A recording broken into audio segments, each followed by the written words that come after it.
to protect civilians from conflict by working behind the scenes to draw together civil society with allies in government, in academia, in civil society, to change policy and politics so that those at risk of conflict are a priority. It's my deep honor to serve as the moderator today for an event that feels so very pressing, as we see on our headlines. And I'm honored to be moderating an event that's been convened by the Sovereign Order of Malta, arguably one of the largest, the oldest humanitarian organizations in the world. There's an exceptional array of expertise on hand. It really is an honor to be here, and I'm very grateful for the privilege of moderating and look forward to inviting esteemed panelists to the floor.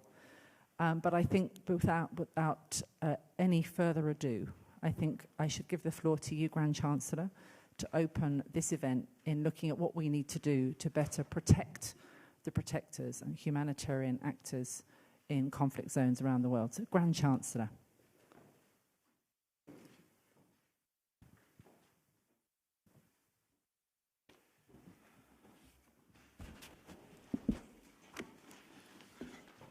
Good morning.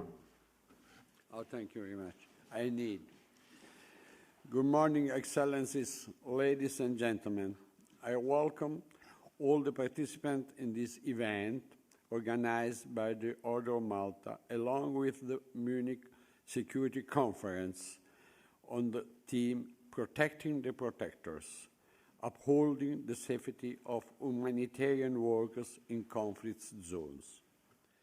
I wish to express my deepest gratitude and appreciation to our distinguished guest, who in a few minutes will address our audience, in particular His Excellencies Ban Ki-moon, former United Nations Secretary General, His Excellencies Naif Mikati, Prime Minister of Lebanon, the Nobel Laureate Mrs. Jodie Williams, His Excellencies Filippo Grandi, High Commissioner for Refugees, Her Excellency Miranda Spogliari-Egger, President of the International Committee of Red Cross, Her Excellency Annie Pope, Director General of the International Organization for Migrations. The Sovereign Military Order of Malta is a long-standing partner of the Munich Security Conference. We look forward to further strengthening these cooperations. When the Order of Malta took the decision last summer to organize a side event for this edition of the Munich Security Conference, which shows the violation of the international humanitarian law as the topic, with particular regard to the increasing exposure of civilian and the relief operator to destruction, physical violence, psychological trauma, and death. At that time, we had in mind the horrible picture and videos coming from Ukraine with their extensive destruction and harm to basic civilian infrastructure, housing, school, hospital, energy supplies, and so on. We were shocked not only by the extent of the damage, but also by the sheer consideration that civilian and the relief operator, as well as the social infrastructure, were deliberate targets of military strikes. We could not imagine at that time that another severe crisis was at the doorstep.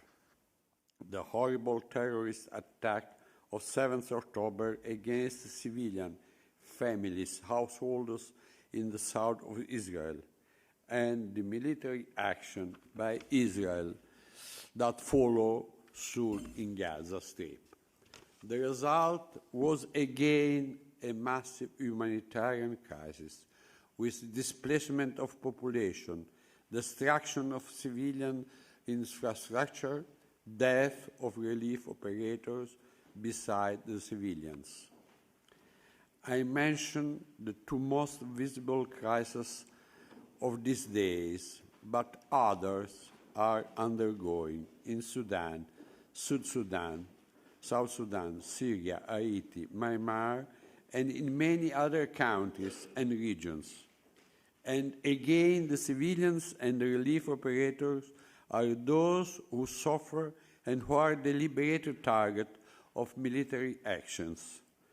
Among the civilians, the most vulnerable was women, children, the disabled, the elderly, are those who suffer most.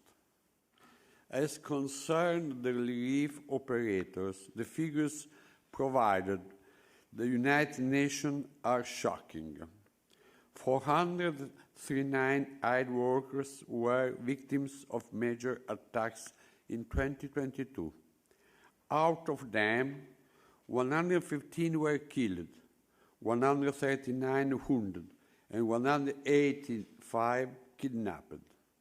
The previous year, 2021, the attacks were 460, with 148 workers killed, 203 wounded, and 117 kidnapped.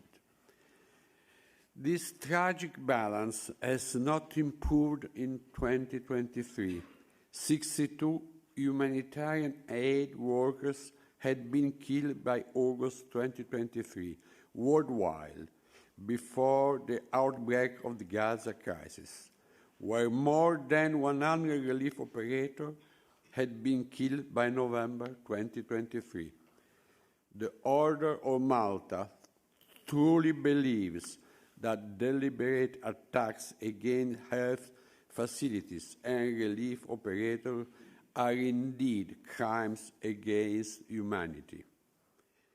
There is a basic concept that it seems was completely forgotten. One thing is the concrete interest that each international actor consider defending, and another thing is how each international actors decide to defend them. And unfortunately, and often, the picture of how is not acceptable. We ought to sound an alarm bell. Moreover, and this is most paradoxal, for more than 1.5 centuries, the international community has striven to agree on basic rules concerning the conduct of war and conflicts. And international humanitarian law has gradually been codified through the Geneva Convention and their additional protocols.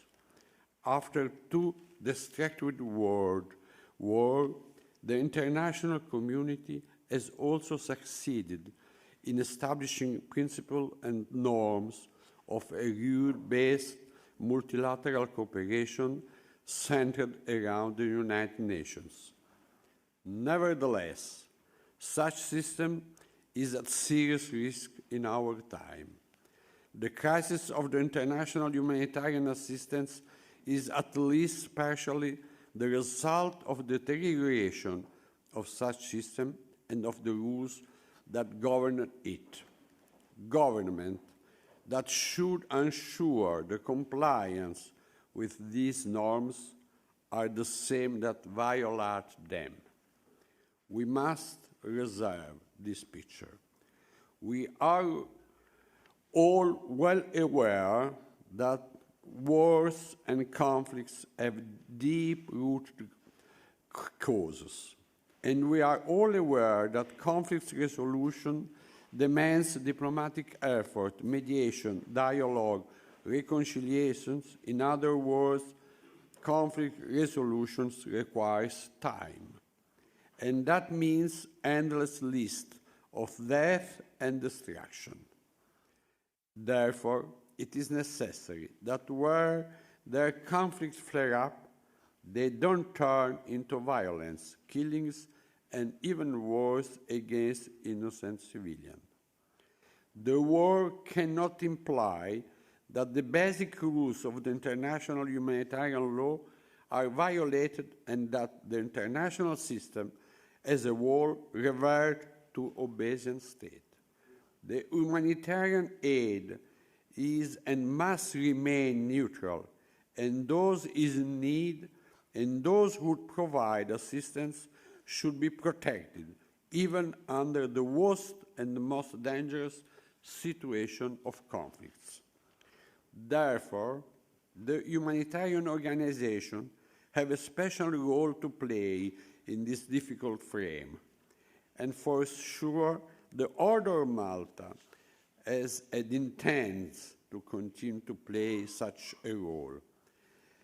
Based on such considerations, we at the Order of Malta felt that time was ripe to bring this theme back to where it stands, on top of the international agenda and at the center of a rule-based international system.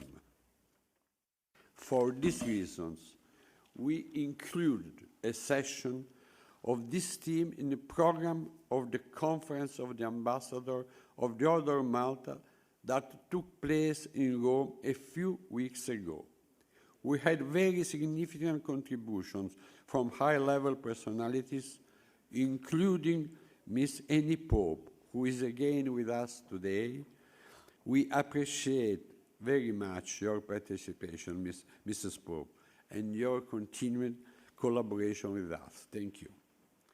The Order of Malta believes that the humanitarian organization should gather together around a basic objective: uphold the international humanitarian law and bring forward a coordinated activity of advocacy with government and major international fora, such as the G7 and G20. By humanitarian organization, I mean international organizations and agencies, such as those who are represented here today, at their maximum level. But I also mean non-government organizations and faith-based organizations that share common values and principles well beyond their difference.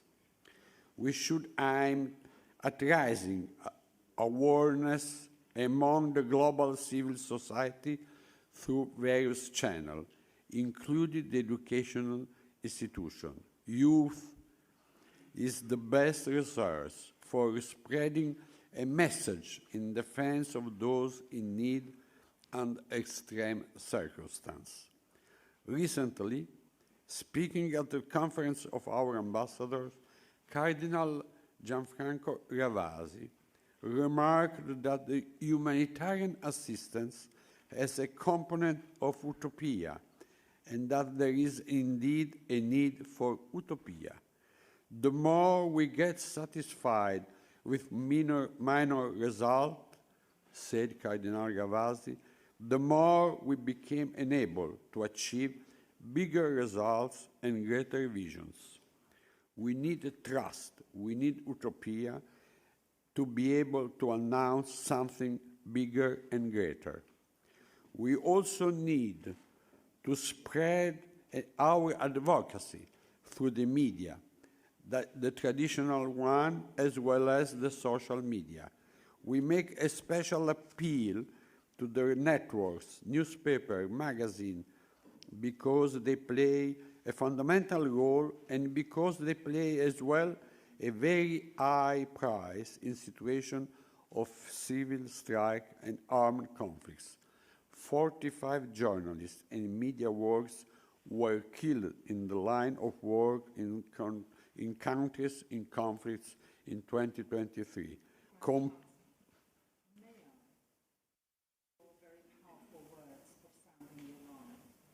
Ask if we can invite Mr. Ban to come and fulfill your requirement of the advocacy call that you suggest. Yes, I will do. Please. Okay. Thank you.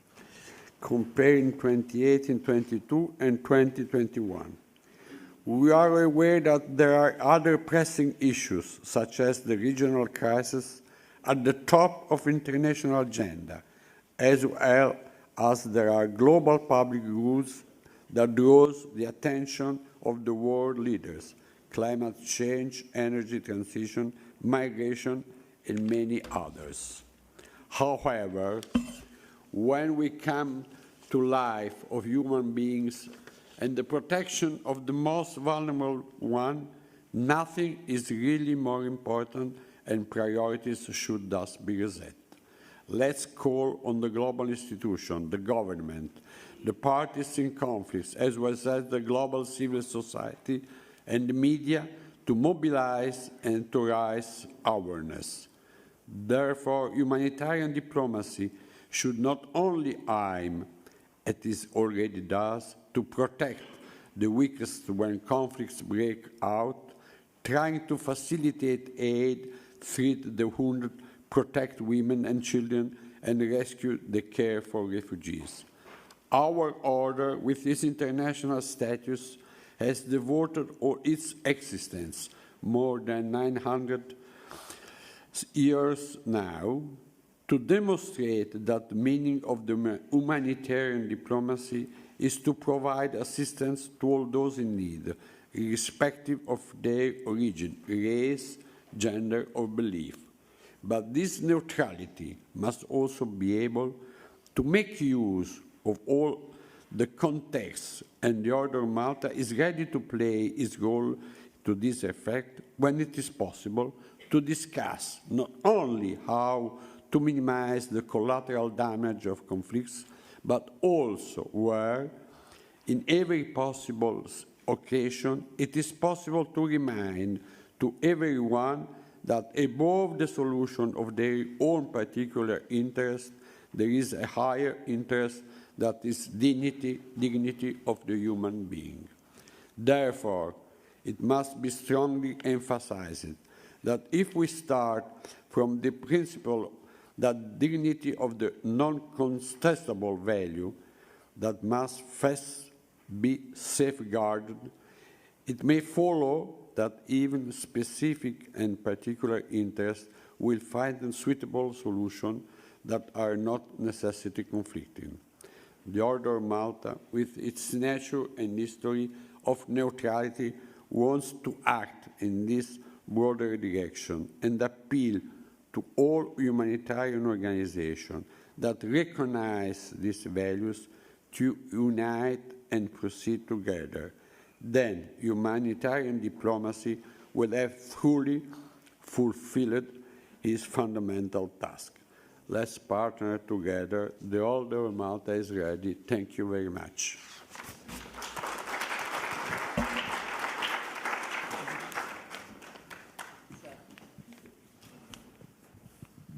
Can I invite former Secretary General, Mr. Ban, to come and offer his reflections?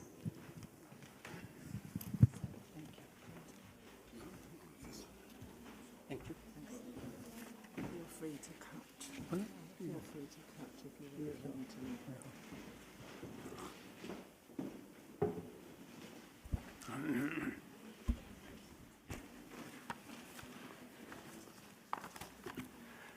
Your Excellency Riccardo Patanel, Grand Chancellor, Prime Minister of Malta, Your Excellency Najib Mikati, Prime Minister of Lebanon, Excellencies, ladies and gentlemen, good morning, guten Tag, guten Morgen. It is an honor for me to be with you here this morning for this timely and urgent discussion. I commend the organizers of this event for focusing our attention on the protection of humanitarian workers, given the range of conflicts affecting the world and the growing impunity for those who attack and kill those providing humanitarian assistance. It is 21 years since the terrible bombing of the United Nations humanitarian headquarters in Baghdad, Iraq, which killed 22 people, United Nations staff. We commemorate this attack each year as World Humanitarian Day on August 19. But the attacks on humanitarian workers keep on coming. Last year's Humanitarian Outcomes Aid Worker Security Report told us that over the past 10 years, there was an average of 222 attacks annually against aid workers, and tragically, an average of 127 killed each year. These attacks are widespread, from Myanmar through Syria, Sudan, South Sudan, Democratic Republic of Congo, Ukraine, and of course, now in Gaza. At least 167 aid workers have been killed in Gaza since Israel's assault in response to the Hamas terror attacks of 7 October last year. As a former Secretary General of the United Nations, it grieves me that so many UN workers are among these casualties, and that so many UNRWA facilities is delivering vital assistance to 2.3 million people. UNRWA is delivering vital assistance to 2.3 million people in Gaza, over half of them children, in near impossible conditions, and requires sustained financial and political support. The United Nations Security Council has abrogated its most fundamental responsibility to promote peace and security by failing to call for immediate ceasefire in Gaza.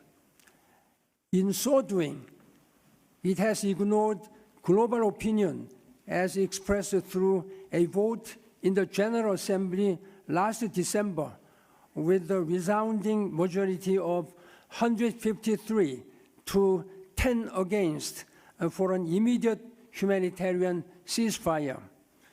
But it has passed two resolutions: UN Security Council Resolution 2712 on November 15, and also UN Security Council Resolution 2720 on December 22nd last year, calling for humanitarian pauses and establishing the post of Senior Humanitarian and Reconstruction Coordinator, which was taken by former Dutch Minister Sigrid Kaag, who is also was a very close UN colleague.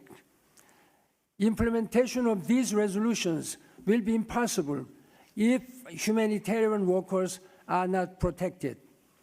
Excellencies, ladies and gentlemen, it is time for political leaders to get serious in applying and enforcing international humanitarian law. The principles of distinction and proportionality are essential to protecting humanitarian workers, workers who require protection themselves, who play an essential role in protecting the civilian population. We must collectively respect and promote these principles and hold those that breach them to account. Thank you for your attention, and I wish you every success for today's important event. Thank you. Danke schön.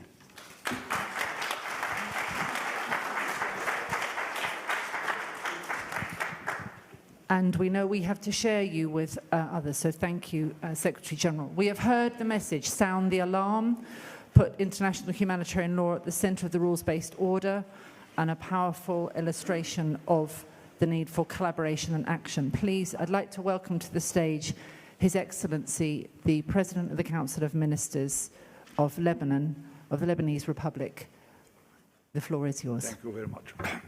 Good morning, Your Excellencies, ladies and gentlemen, esteemed esteemed guests, I stand before you today with a heavy heart as we witness the ongoing conflict in Gaza and South Lebanon, which have placed humanitarian agencies, workers, and civilians in grave danger. The devastating impact of these conflicts on innocent human lives cannot be understated, and it is important that we come together to address the urgent need to protect those who are most vulnerable amid these hostilities.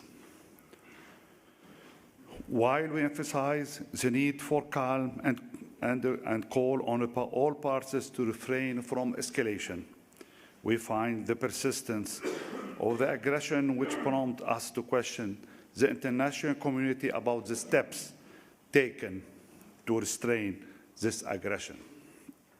Ladies and gentlemen, just 2 days ago, a family of 7 innocent individuals was targeted in South Lebanon.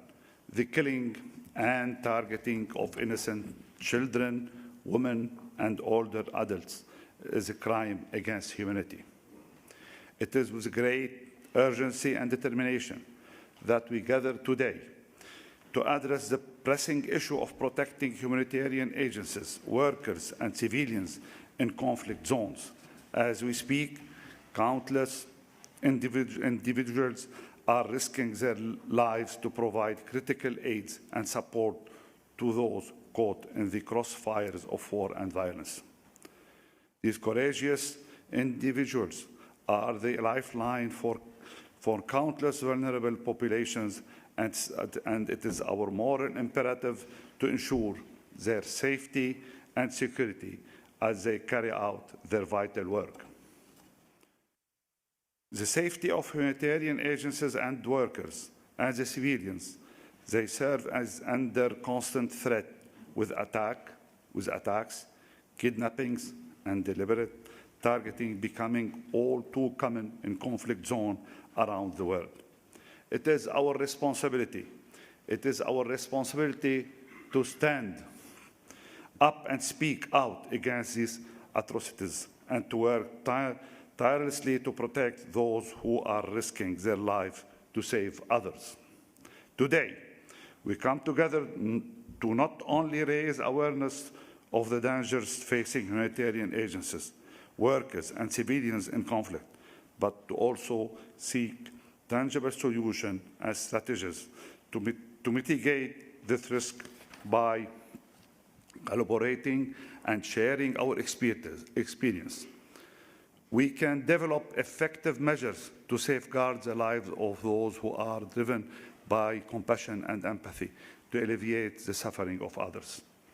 Haven't we all realized yet the devastating effects of forever wars, lost generations, forced displacement, and the refugee crisis moving from one conflict to catastrophe to another? Let me reiterate that the cyclical wars and conflict in the Middle East, along with their global repercussions, will not end without a two-state solution that includes an independent, sovereign Palestinian state.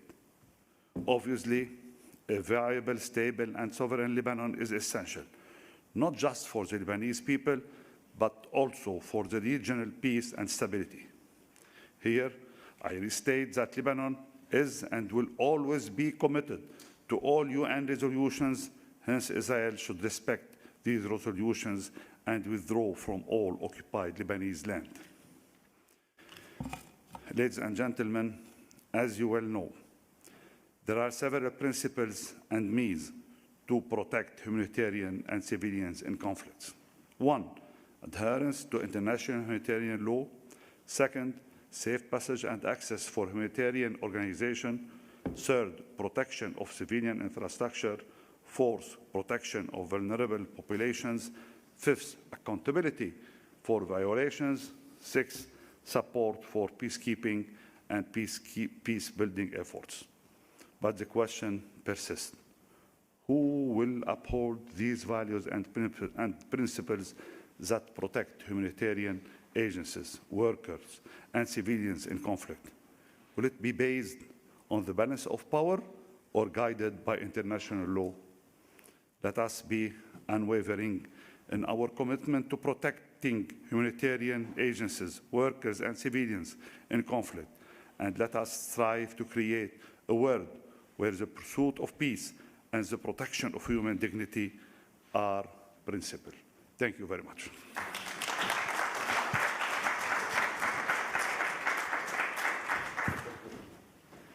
And a fitting note to invite now to the stage the President of the International Committee of the Red Cross, Mirjana Spojaric. Please. Thanks, Nicola.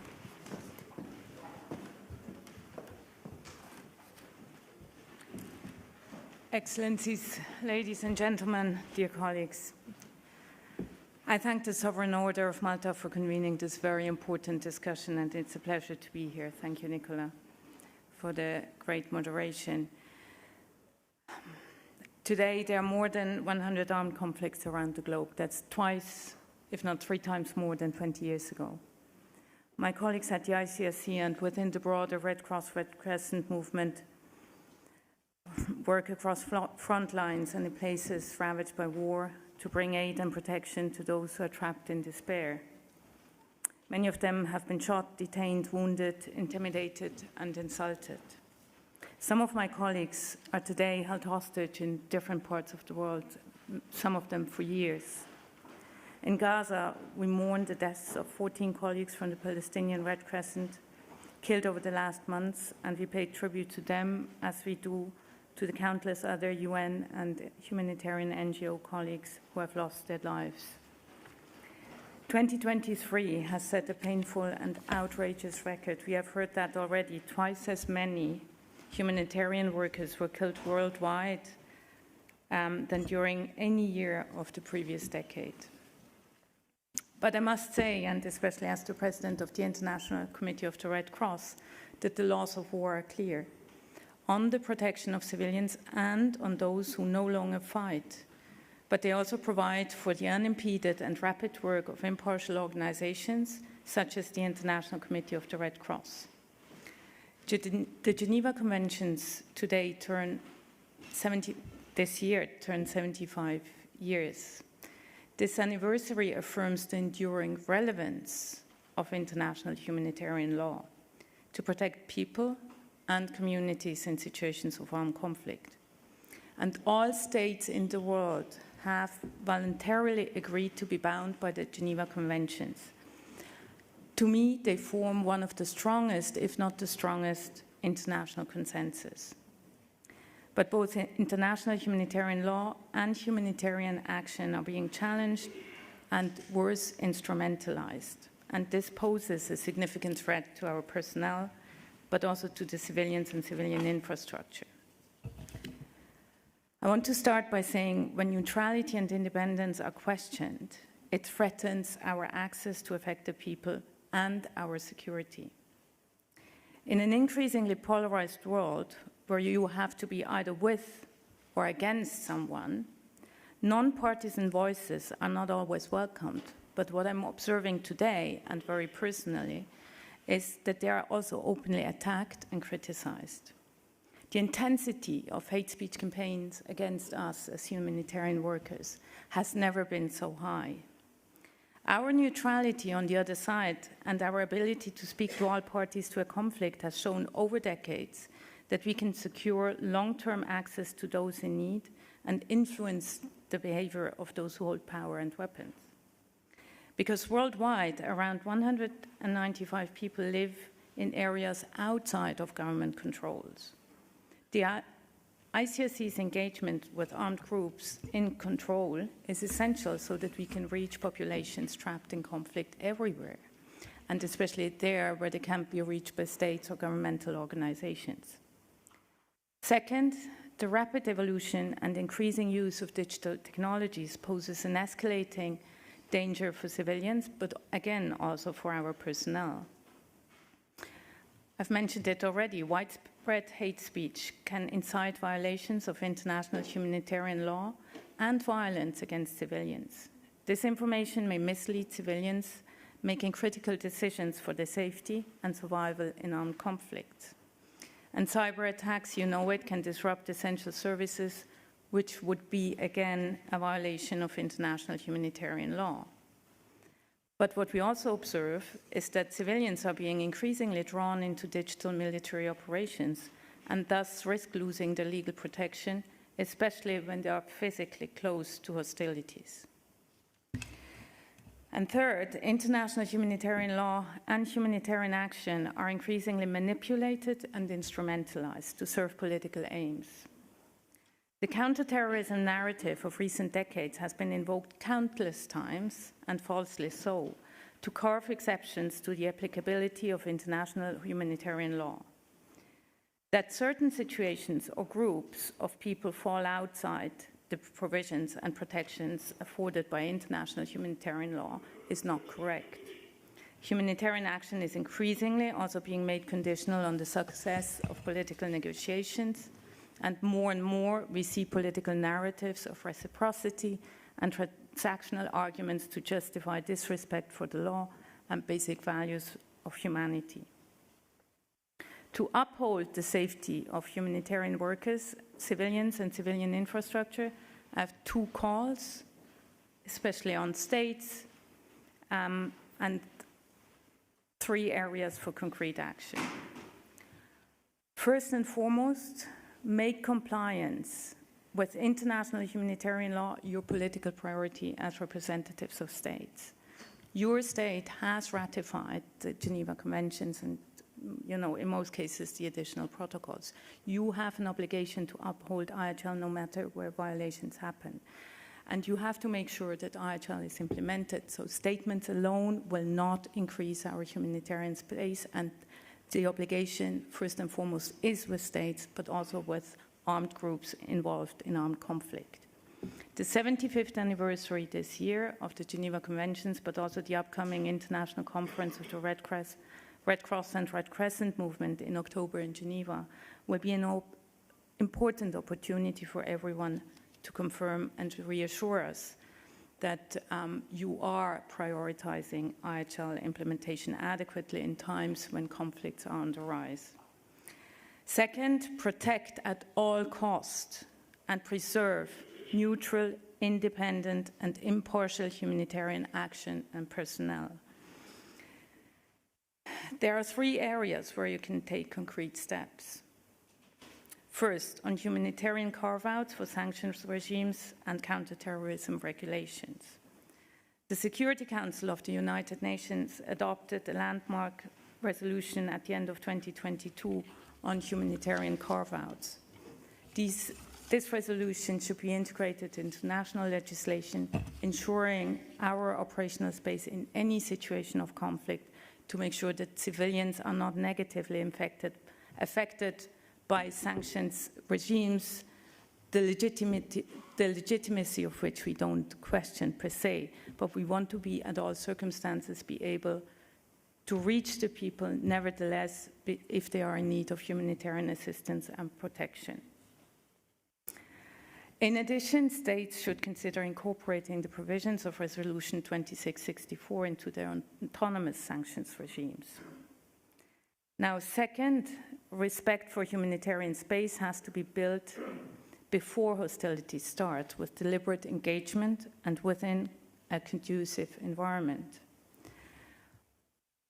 It must be deliberately planned. States can proactively engage in humanitarian organizations on the main impediments they face in the implementation of their activities and give more visibility to the risks of humanitarian workers. Planning and rehearsing before the conflict, especially for defense systems, reduces the risk of pressures and impediments to the humanitarian space. We engage in the same way as we engage with state actors, with armed groups, to sensitize them, not only for what IHL means and what their obligations are, but also how they have to integrate IHL respect into their national legislations, rules of engagements, concepts of operations, into their military doctrine, to make sure that once they engage in a situation of violence, that they know the rules that their personnel knows the rules. And this starts with the leadership and the political commitment of the leadership to not only abide by the letter of the law, but also by the spirit of the law, which is to reduce as much as possible at all times civilian harm. And third, the digital space is still receiving too little attention to the protection of people in armed conflicts. By applying a conflict lens, you can work towards making digital space safer as well. There is a digital dimension today to everything we do, including in the further promotion and development of international humanitarian law. But there is no doubt that international humanitarian law applies to new means and methods of warfare as well, and states, belligerents, and everyone who conducts digital operations during an armed conflict must respect IHL. And in addition, civilians should not be encouraged to take a direct part in hostilities through digital operations. And this is not only addressed to states and non-state armed groups, but increasingly also to tech companies and other actors that share a responsibility in the development of digital tools that are compliant with both IHL and international law in general. I hope that these elements will be useful for your further discussions, and I will continue today engaging in different fora, repeating some of these messages. Thank you very much. Thank you. Thank you so much. And now, to build on those important contributions, I'd like to invite to the stage our eminent panelists today. Please do give them a hand. They were introduced before, but please to invite Filippo Grandi, High Commissioner for Human Rights, Amy Pope, Director General of the International Organization of Migration, Jodie Williams, Nobel Peace Prize laureate and founding chairman of the Nobel Women's Initiative, and Udo Ilo of the Center for Civilians in Conflict. Very good. Thank you. Right. What did I just say? I've just misnamed one of our panelists, who's very eminent and very well known to me, but forgive me. It's a very good thing to be the High Commissioner for Human Rights, but Filippo is actually the High Commissioner for Refugees. Thank you. Colleagues, I think it's really important, given the gravity of the situation, we try and focus not just on the lament, but on the practical and the call to action of how we fulfill the Grand Chancellor. We need to sound the alarm, and we need to figure out what actually practically needs to be done to fulfill what was actually seems the oldest consensus, or the most powerful consensus, of how we treat each other, even in wars.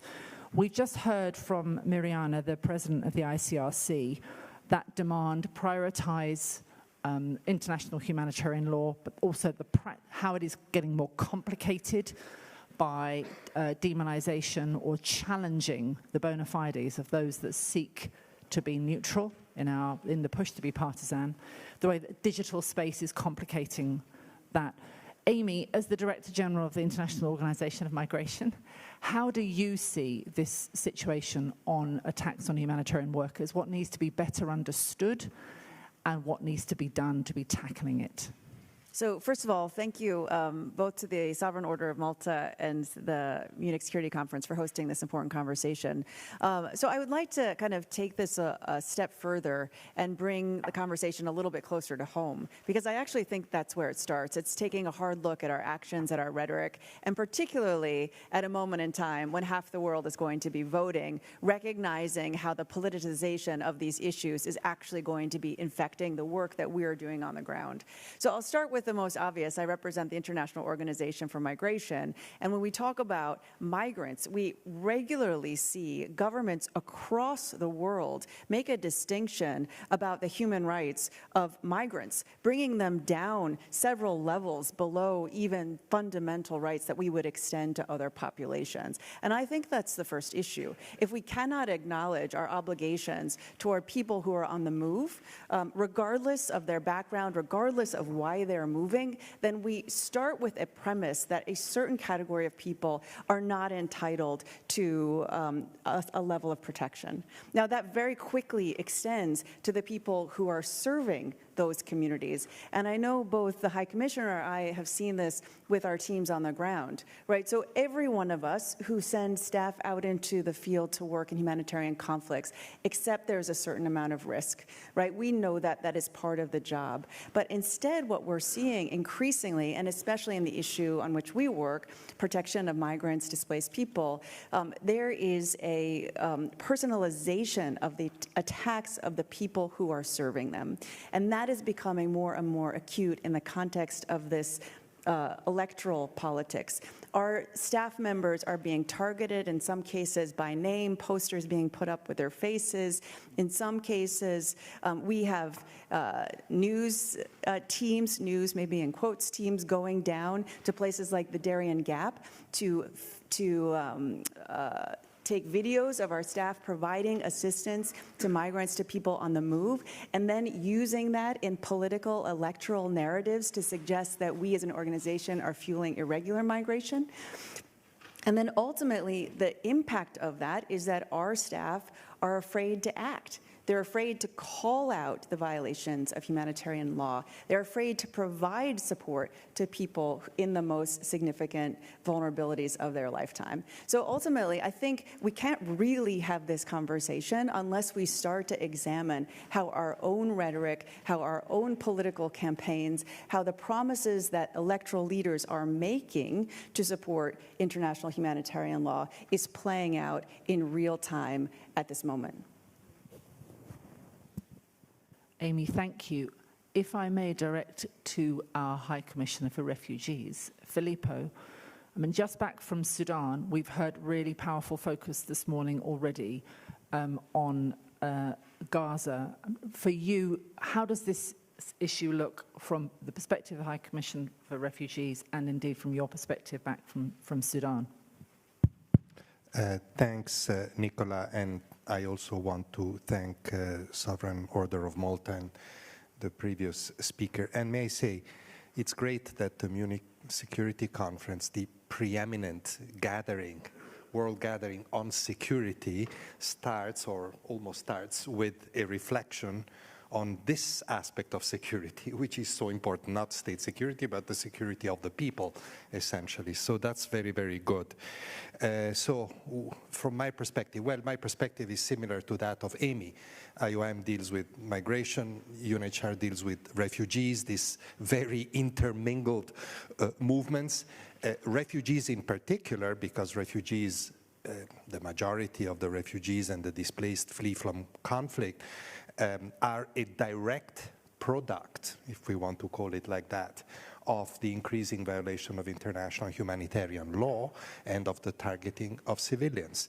No wonder, in a world in which respect for IHL, and by the way, respect for international law at large, is decreasing by the month, the number of people forcibly displaced is proportionally increasing. We're now at 114 million around the world. This is probably actually already a conservative figure. So that's the, and you know, and if you look at where they principally are, because we tend to think that they all come to Europe or all go to the United States. You know, they are mostly in Africa, in Asia, in the Middle East. They're and many of them are in conflict zone, in Ukraine, in the Middle East, in Myanmar, in the east of Congo, in Sudan, and so forth. You asked me about Sudan. Yes, I was there, as I was in Ukraine, actually, a few days before. And, you know, it's very interesting to analyze a little bit more what this disrespect of IHL means. And Sudan is one of the capitals of the disrespect of IHL, because you have two generals vying for power, basically, and indiscriminately targeting civilians in the process.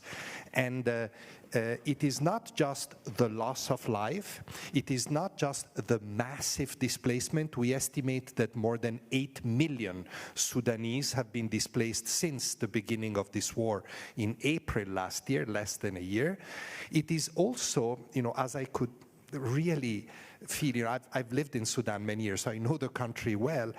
Talking to people, it's for example, the complete destruction of a middle class, of an urban middle class, completely caught in the conflict, because urban populations are among the most affected.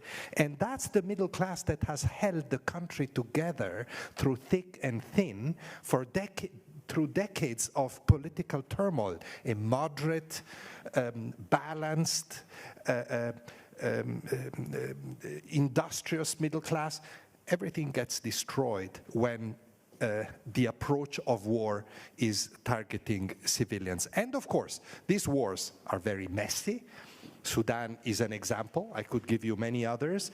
They're very messy because they start maybe with 2 factions. They end up with 20 factions fighting each other. And access for humanitarian workers, coming to our core theme, and the safety of humanitarian workers is much more difficult when you have to negotiate. I was talking to our colleagues who are doing cross-border from Chad into Darfur, one of the epicenters of this Sudan war. And they told me that to go from A to B to C to distribute aid, like Mirjana was explaining, they have to negotiate with I don't know how many factions. So it's not just the 2 main factions, it cascades down. So these are all the effects. I want to conclude very quickly with couple of points. One is, I want to, and I hope I'm interpreting everybody's feelings here. I think Mirjana's appeal for renewing our commitment to respect IHL on the part of states in particular is very important. And the Red Cross conference at the end of the year in Geneva will be an important moment. Second, her appeal for the impartiality of humanitarian action to be respected is important. The carve-outs of the Security Council, this is, let's say, the normative, the legislative track, but I think it's important also from the political angle. It's not easy. I know there are states represented here. I know you not always like when we deal with the Taliban, and yet, if we are in Afghanistan, we have to deal with the Taliban, and we need to get the resources to do that. Third, resources. Doing humanitarian business in high-risk area is enormously expensive. You need armored cars, you need protective equipment, you need more staff because it's more complicated. It's costly, but if we don't put this money, we cannot have preserve humanitarian action. And finally, a strong other support to what Mirjana said about disinformation and fighting back the aggression on civilians that is now being perpetrated through digital, I don't know. We've worked for decades, many of us, NGOs, UN, ICRC, on protection, on physical protection of civilians, of infrastructure. I think that we need to develop more and more skills in digital protection. That's the challenge for the future. Thanks, Filippo. So that, again, that entreaty of make protection a political priority and then understand the practical complications of what it looks like in practice. Jody, the Nobel Women's Initiative works in solidarity with women's groups around the world in the hunt for peace. How does this look from your perspective on attacks on humanitarian workers? What needs to be better understood about what is going on? And what's your hit list of demands of what needs to be done to make a practical difference? I'm going to take a slightly different angle on that, if you don't mind. I think everybody who has spoken already has expressed what needs to be done in terms of getting armies, getting governments, getting officials to take IHL, international humanitarian law, seriously. For me, I'm working on this now, so I think about it a lot, and I think everybody is, as we watch the wars increase, as we watch it continue to be okay to deliberately target civilians, to deliberately target the press because you don't want them telling another side of the story, to deliberately kill humanitarian aid workers because you don't want your enemy to be helped. That, to me, is reflective of the collapse of the international system, whatever the hell that means. You know, when they talk international community, it gives me a headache. What is the international community that works together for the greater good? It certainly isn't the UN with the Perm 5 and their vetoes. I think that we have, in the immediate, everything that has been said here has to be tackled and done. But we also have to think about the longer term. How are we going to rebuild trust in this world of hate? How are we going to rebuild multilateralism, where it's actually okay to talk to people you don't like? No, if you can't talk to people you don't like, you're just talking to your friends, and you will solve nothing. We have to rebuild institutions, international institutions, so that perhaps there be an international community. We need definite reform of the United Nations. No offense to anyone who works there. But as we all know, the charter reflects 75 years ago, after World War II. It's in many ways irrelevant in today's world. So in addition to all of the things that others have said, we have to start thinking I know people are, but very seriously about how do we build the baby steps toward rebuilding.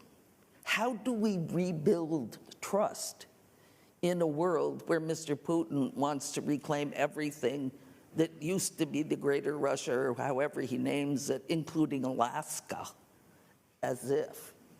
How do we support the voices in the Middle East who do not want to see Gaza become Lebanon, become the West Bank? The degree of disregard for the humanity of the Palestinians in Gaza, in the West Bank, leaves me breathless. And I have been fighting against war since my very first protest against the war in Vietnam, which tells you how old I am. But you can't murder an entire population because you're mad that Hamas attacked your people. Collective punishment is illegal. You'll never stamp out every enemy. And there are very few with moral courage. Very few with the moral courage to stand up and say, this is wrong.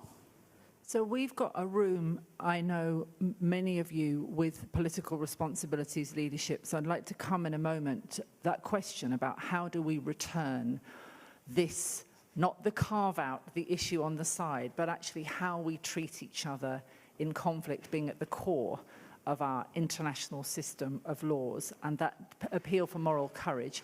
If I may, because we're really pressed for time, but I will come back, Jody. Udo, you wrote with our colleague Agnès Calamard of Amnesty International in a piece published yesterday in Al Jazeera. You talked about the risks of selective government outrage and a la carte application of international law leading to a credibility crisis and an erosion of trust in international institutions and governments that is impacting humanitarian action.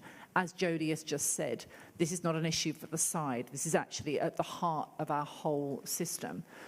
From your perspective at the Centre for Victims in Conflict, what's your take on what needs to be done on what is emerging as actually a consensus around some of the priorities?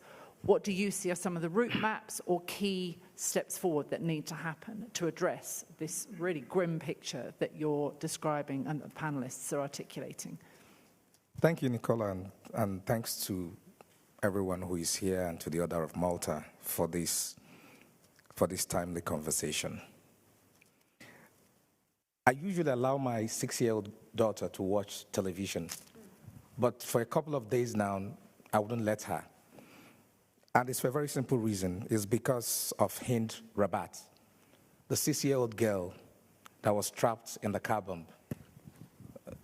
You know, we don't know how she died, whether she starved, whether she was cold. The thought of that girl drives me crazy. But what is also painful is the fact that Yusuf and Ahmed lost their lives simply because they wanted to rescue the 6-year-old girl. And then you begin to ask yourself the question, how did we get to this point? When a 6-year-old girl is trapped in a car and she's telling people, please don't leave me here, come pick me up. And it doesn't move us.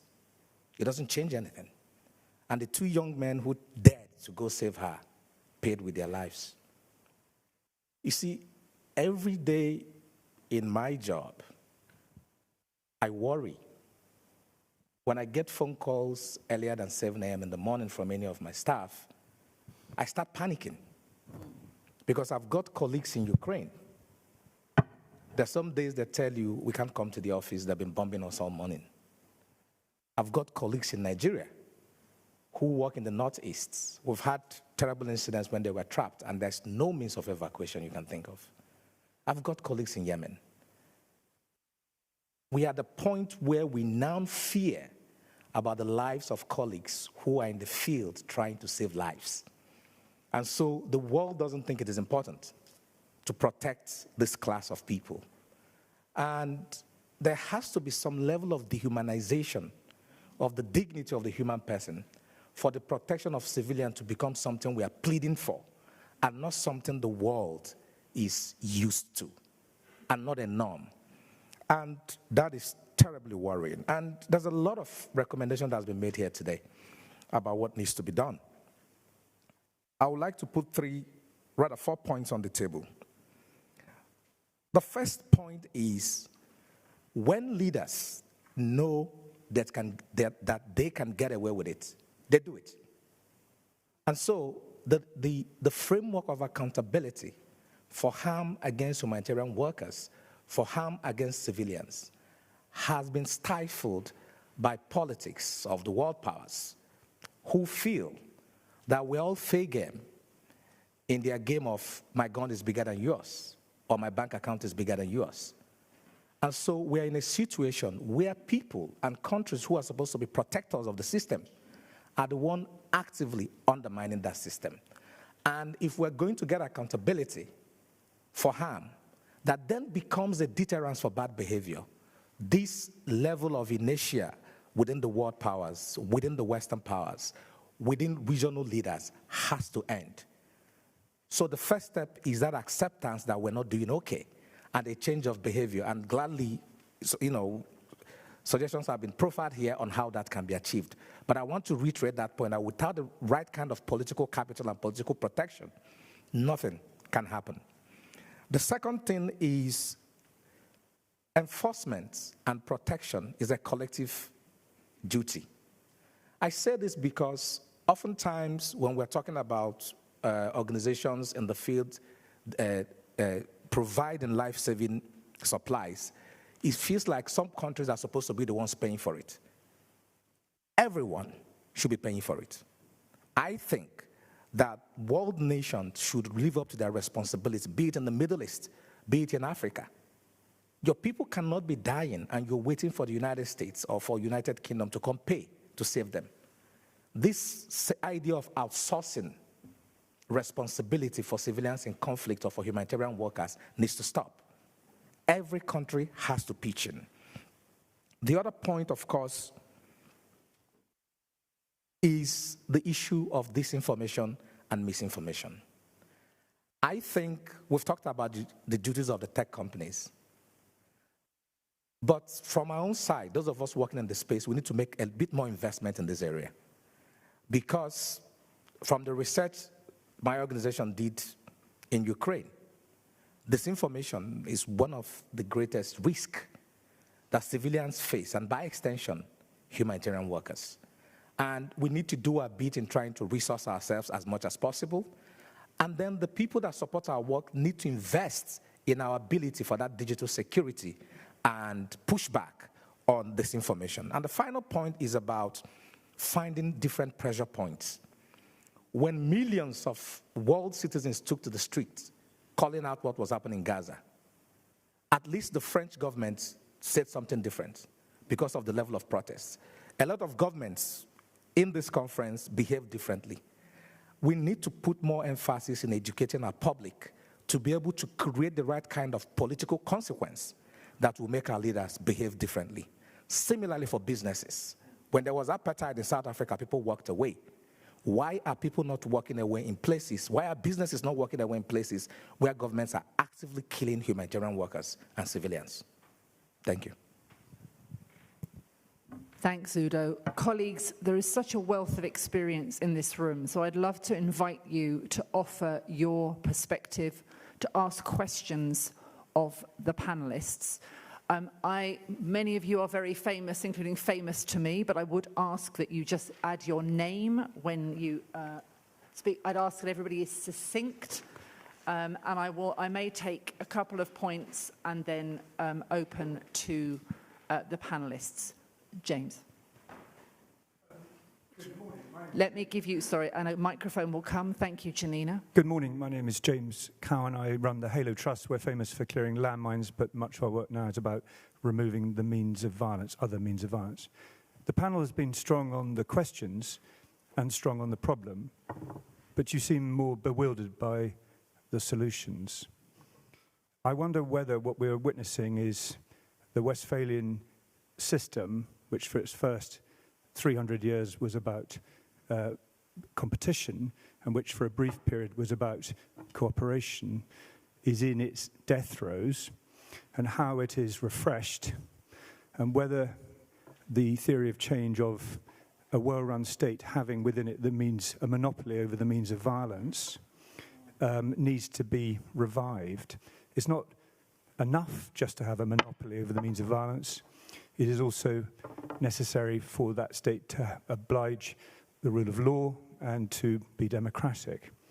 But how are we behaving in this world to ensure that these free-flowing weapons, which my charity seeks to control, are brought under control, and that the state is returned? Our practice of having well-run states is again allowed to take place in this world. Thank you.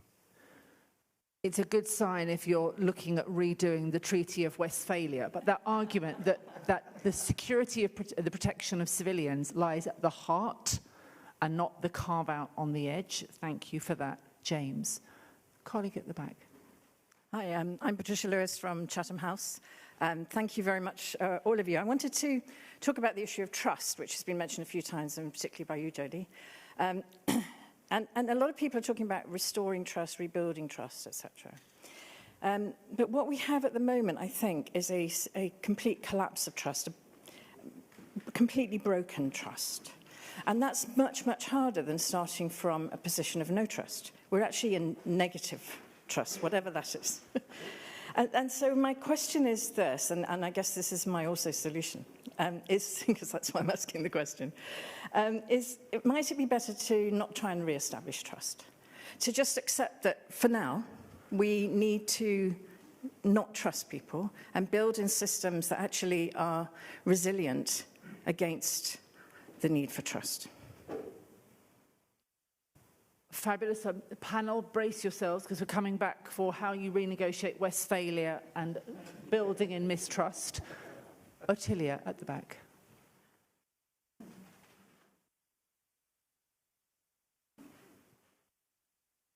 Thank you. Thank you very much. This is a very heavy topic, to be blunt. And I do feel that sometimes we can make it quite academic in the way in which we have conversations about people's lives, people's livelihoods, and the ability to actually do the work that needs to be done to protect people. I'm a civilian, so I just refer to the protection of people within this context.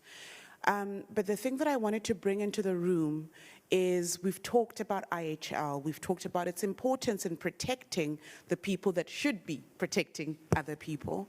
But what of accountability? What of the mechanisms that should be ensuring, whether it's criminal accountability or otherwise, that there is a deterrent? I get the sense from what has been said so far, but also from the comment that we have institutions that should be advancing international criminal law, but they're not deterring. So the threat of prosecution doesn't really exist in some contexts. And where it is there, because it targets only a few people, people then go, well, I'm not the one that's going to be indicted, they are. So what can we suggest by way of a constructive way forward? What can we suggest as mechanisms of deterrence while our responsibility to protect the protectors, if I can put it that way? I'm Otilia Anamaunganidze from the Institute for Security Studies. And I'm so lucky to know who you are, Otilia. As one human to another, we're getting into real big stuff of how to boost accountability. So panel, to James's question, who would like to pick up on this, the sense the expanding the demand of what we ask of nation states, not just the monopoly on the means of violence, but actually a tougher demand of how human rights and protection should be at its core. On Patricia's point about should we actually not assume trust and instead build in resilience? And to Attilia's question about plugging the gaps in accountability, any instructive experiences or thoughts, and indeed audience, there's a lot of expertise here, so I'd be keen to hear, is there anything that actually needs to be built upon, chinks of light that needs to be built upon? But panel, Amy. Maybe if I could try to hit some of this through actually a comment that Udo made, which was the impact of the boycotts against businesses with regard to the South African apartheid regime, and to think how we enable other actors in the place of states failing in their responsibility, right? It comes down to money, ultimately. And we look at why there is conflict. It often comes down to money, access to resources. So I do think having real conversations, engaging the private sector, figuring out how we leverage the money as a way to incentivize better behaviors is absolutely key and is required in a moment in time where states are now not living up to their obligations. Now, it's imperfect, right? It doesn't quite work the way we hope it will work, but absent otherwise bringing other actors into this space, I don't think we're going to get where we need to go. And I think that's particularly true when we look on the flip side of money, on aid being conditioned on the positions that humanitarian actors are taking, right? So we need a counter to that. Udo? Just on the accountability bits, which I also mentioned in my intervention, the need for us to strengthen that accountability framework so there will be consequences. Because if there are no consequences, people behave badly. We've got all these systems that are also captive of the global politics, which in itself is a problem. Because we remember at one time the ICC was doing an investigation and the chief prosecutor was sanctioned and her visa to the United States was canceled. And so how we need to insulate these institutions from politics. And that goes to your earlier point that the structures that we've put in place 75, 76 years ago in terms of the UN system and all of that, we need to rethink it, because now even the ICC is beholden to that global politics. And we need to also acknowledge the historical, colonial vestige of some of these institutions and see how the global south, how Africa, how the Middle East can be bigger stakeholders in some of this decision-making process so that there can be balance of power. And with that comes legitimacy, with that comes credibility. Because indeed, if the credibility of these institutions are beyond reproach, most countries who aspire for global leadership will be forced to get in line. So that would be my, of course, again, it's not a perfect recommendation, but that could be a starting point. Is there an example of where you see that beginning to happen? Of where you are seeing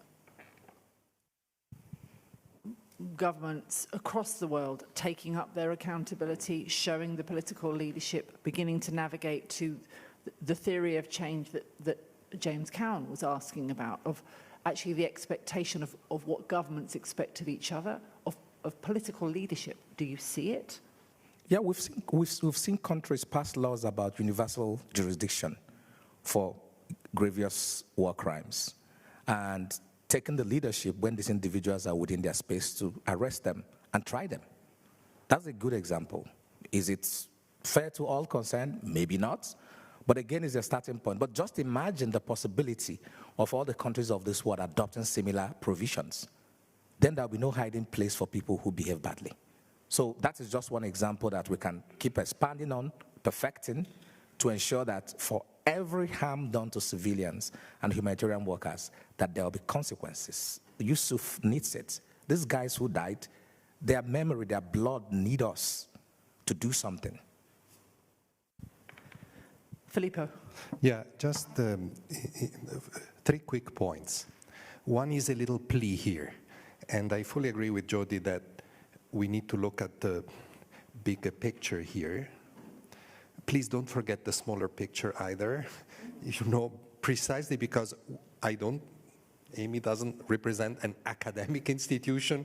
We're confronted every day, every single day, with problems of access, of insufficient resources, of states putting obstacles in our humanitarian work. So that, we need attention on that. We need resources, we need pressure, because that, in spite of all that we have discussed, that continues to save lives. I don't want to be presumptuous, but the collective work of especially local organization and international organization is still very important. So that's very, very crucial.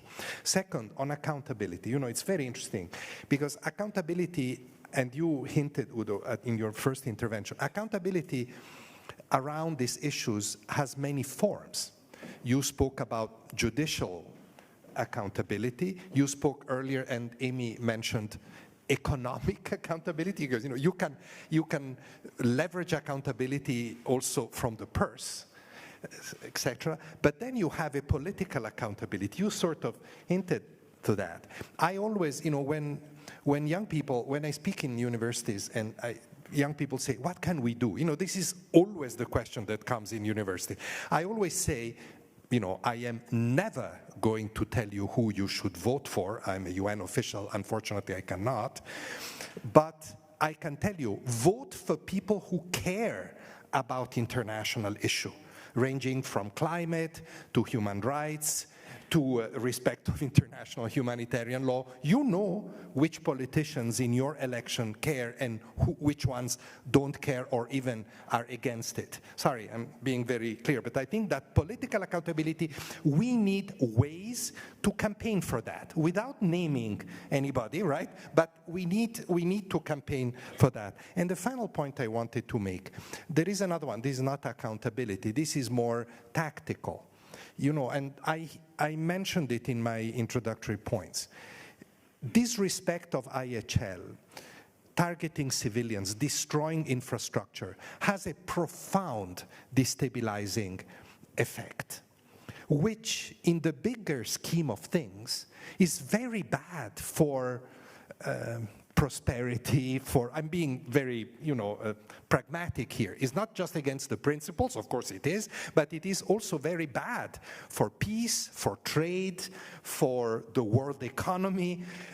When you have pandemics, you have seen how much these conflicts are in the way, etc., etc. I think we need to leverage also that world's self-interest. The laws of war were established to save lives, but also to guarantee the coexistence of very different peoples and nations. We're coming right to the end of our time. So Jodie and Amy, as we think in this, we're meeting at one of the earlier sessions of the conference. Perhaps if I can ask you to be thinking in reflecting on these comments and questions, what would be your message to all of us here and going into the conference through this weekend? I would never try to rebuild the Westphalian model. It is based on, the security of the state. What we need in order to bolster all of the things that have been talked about is human security, meeting the basic needs of everybody. If everybody's needs are met, there is less need to want to kill your neighbor. No Westphalia, human security. Also, the voices of the voiceless need to be not just heard, but gender apartheid. Women and children are the most killed. Women need to be empowered.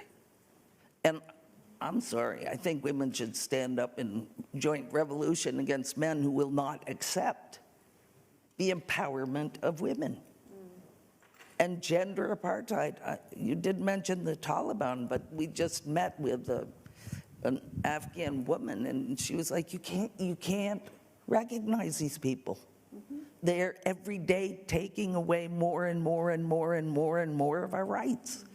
There has to be something in between. And it takes a lot of work, and I land on the trust. There's no trust, but if you start talking to each other, even if I snarl at you, if I'm talking, one can perhaps begin to rebuild. I have a friend in India who got together people who work on nukes in the Perm 5, and they actually had a civilized conversation about possible ways to move forward on nukes.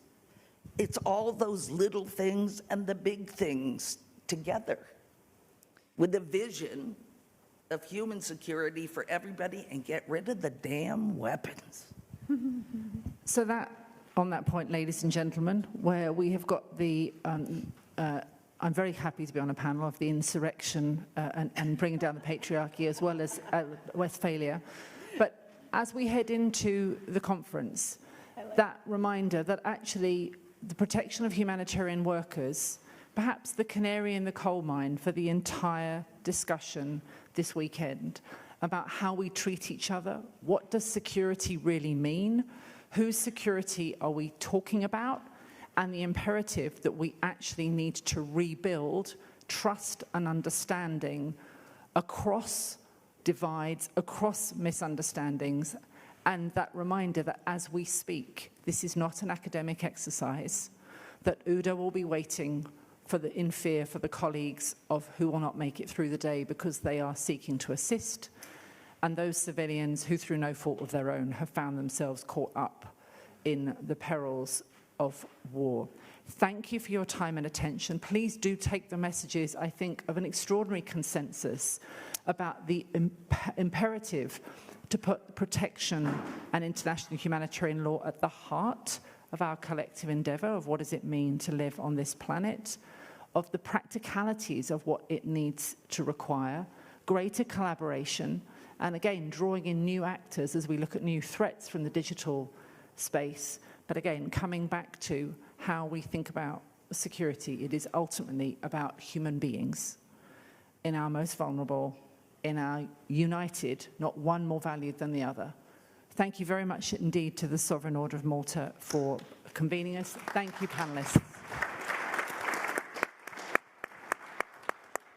Thanks to you, too.